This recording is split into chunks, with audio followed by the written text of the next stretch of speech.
Halo, kembali lagi dengan saya Hilda. Apa kabar teman-teman semua? Semoga teman-teman semua selalu dalam lindungan yang Maha Kuasa dan jangan lupa kita selalu bersyukur. Pagi teman-teman, ini baru bangun tidur. Ini saya di rumah mama saya.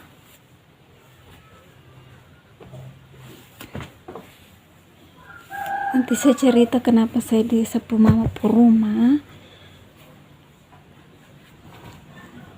Kita sisir rambut dulu, kasih rapi ini. Rambut dulu baru saya bercerita. Lihat itu tembok belakang itu kan belum diplester. Itu hanya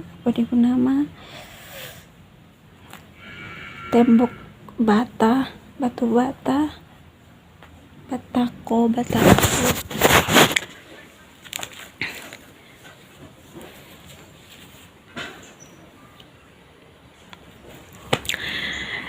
Saya itu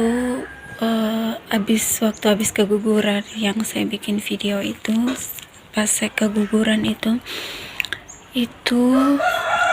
setelah saya keluar dari rumah sakit, yang seharusnya saya harus periksa ke rumah sakit umum untuk di USG di rahim saya itu masih ada sisa-sisa darah kotor begitu.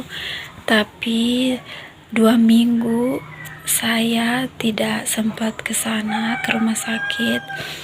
Akhirnya pas hari Rabu pokoknya 2 minggu pasca saya keluar dari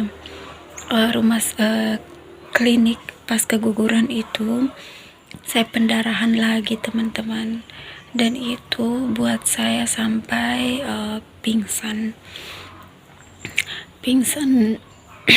beberapa mungkin ya setengah jam lah. Untung ada maksudnya teman-teman di samping rumah itu pas hujan. Biasanya kalau pagi kan orang-orang sudah pada pi kebun, pi sawah, atau pergi potong rumput untuk sapi.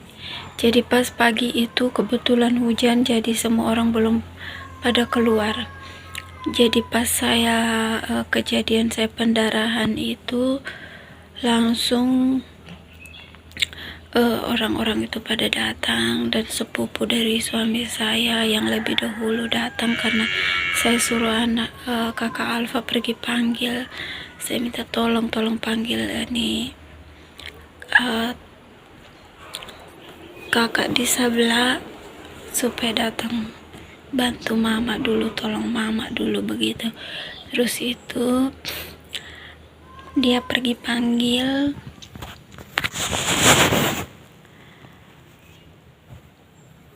tapi pas saya pingsan dia juga ketakutan. Akhirnya dia panggil tetangga-tetangga dan saya dibawa ke rumah dia. Kan rumah saya sama rumah sepupu berdekatan, jadi bawa ke rumahnya dia, dan saya digendong sama suaminya. Ada tetangga-tetangga yang lain karena saya sudah tidak tersadar, sudah semaput teman-teman jadi tidak bisa ini.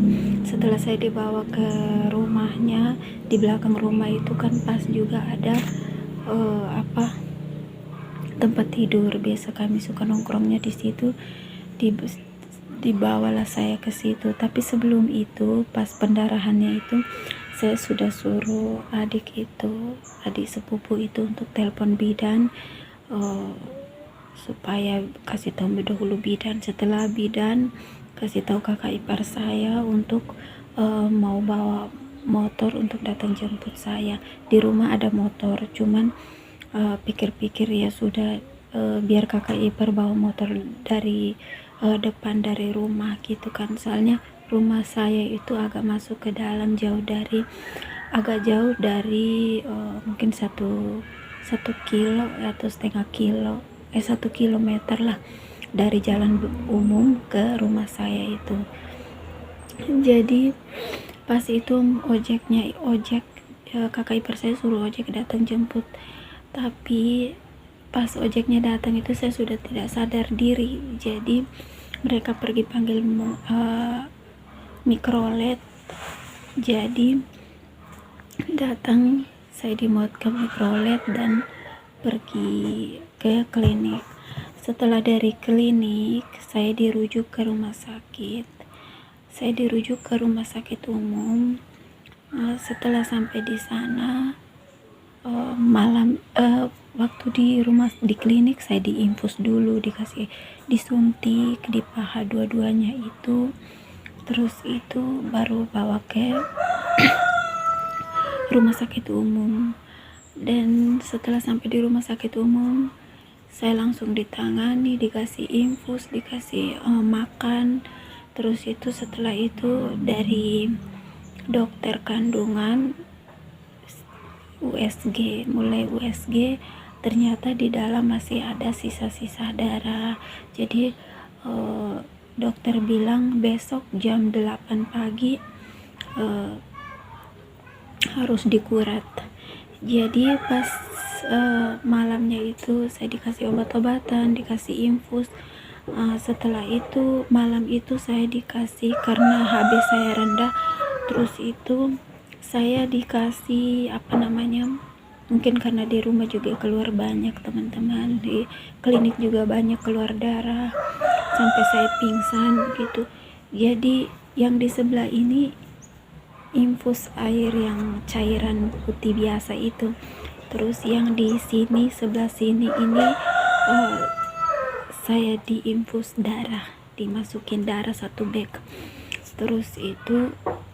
Terus paginya malamnya saya disarankan untuk berpuasa. Untuk paginya itu harus melakukan operasi kecil itu, teman-teman, dikurat.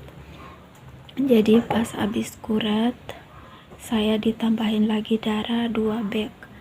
Soalnya darah saya itu waktu dikurat itu kata dokter banyak keluar darah. Jadi saya ditambahin darah 2 bag. Jadi waktu saya di rumah sakit umum itu saya ditambahin darah itu 3 bag. Terus yang infus cairan bening itu saya nggak tahu berapa. Saya tidak tahu itu berapa. Ini suasana di belakang rumah mama saya. Dan di situ itu masjid, teman-teman, itu pagar. Di depan masjid, terus di depan masjidnya itu jalan raya. Jadi kalau masuk ke sini lewat samping masjid, itu jalan masuk ke rumah mak saya.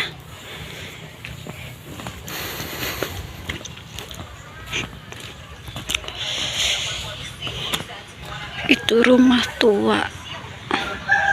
Itu ada adik bungsu, terus ada dedek Denis.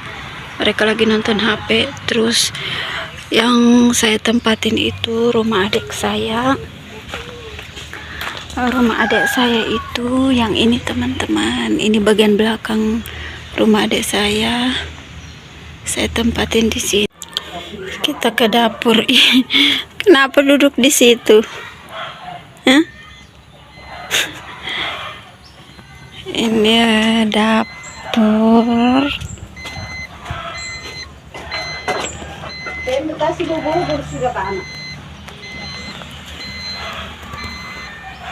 Kik kik kik. Pulsa sume manggil. Pulsa sume manggil. Rekening meteran sudah memanggil.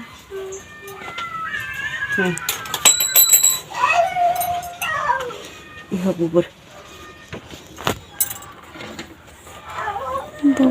Mas makan bubur. Sudah. Mưa màn để đã obat muni. Mau bawa lan.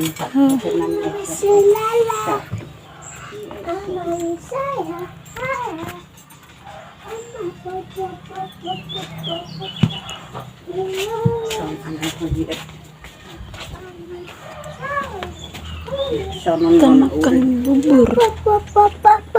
Popo.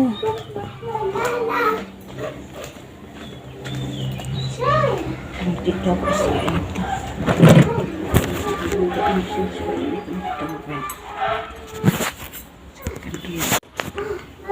Ini kita lagi makan bubur. Saya makan bubur. Ini Nan ilelo ada indah.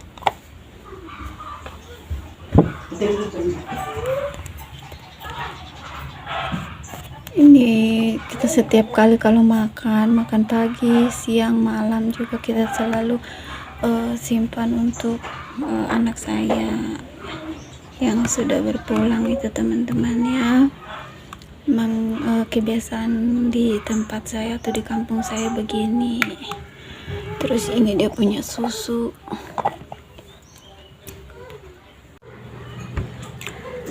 Ini mau makan teman-teman, selamat makan.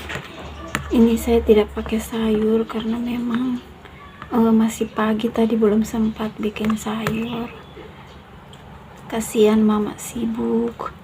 Ini juga tadi masak juga sempat-sempatan soalnya air juga jauh. Jadi mama tadi pergi timba air, terus saya adik bungsu saya itu dia tidak pergi sekolah, jadi dia yang bantu mama, ada masak kasih kita bubur. Kok ini makan, selamat makan teman-teman.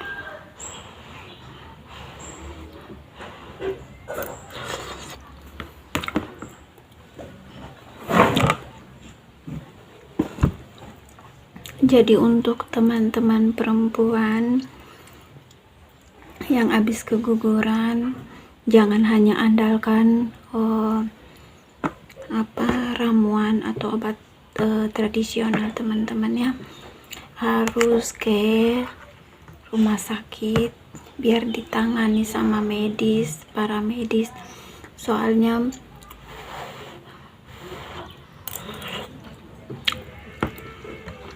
masalah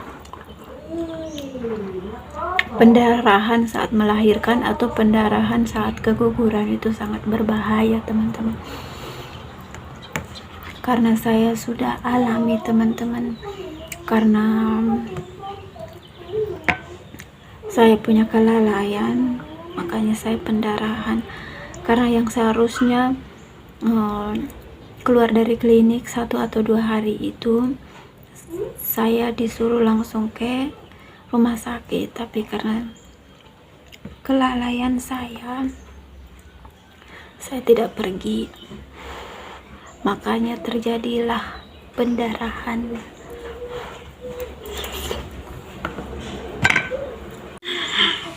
Oh, ini bagian depan rumah adik saya teman-teman, banyak bunga-bunga. Ini nampak depan rumah adik saya. Terus ini rumah tua ini dari belakang teman-teman, ini kita jadikan dapur. Tapi itu rumah lama kita jadikan dapur, tapi di situ kan masih ada kamar yang 1 kosong teman-teman. Jadi mama sama bapak itu tinggalnya di rumah tua itu, masaknya juga di situ. Terus yang tempatin rumah adek ini, yang adek bungsu, jadi malam dia di sini sama kita di sini. Terus rumah tua itu mama sama bapak, dan semua bahan makanan itu di rumah tua. Oke teman-teman, video kali ini cukup sampai di sini teman-teman.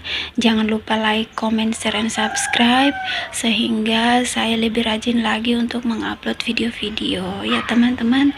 Ikutin saya terus. Oh iya, saya pernah janji untuk membuat video ramuan apa saja yang mertua atau mama saya kasih pas habis melahirkan. Biasanya begitu teman-teman, biasanya saya habis melahirkan itu saya dikasih obat namanya juga kalau orang Jawa bilang jamu-jamu teman-teman ya, tapi Di sini lebih tradisional lagi, lebih original lagi karena semuanya itu bahan-bahan mentah dari bumbu-bumbu dapur. Hmm, jadi tanpa hanya diiris-iris terus direbus dan airnya kita minum. Oke teman-teman, bye bye di next video. Jangan lupa selalu bersyukur. Bye.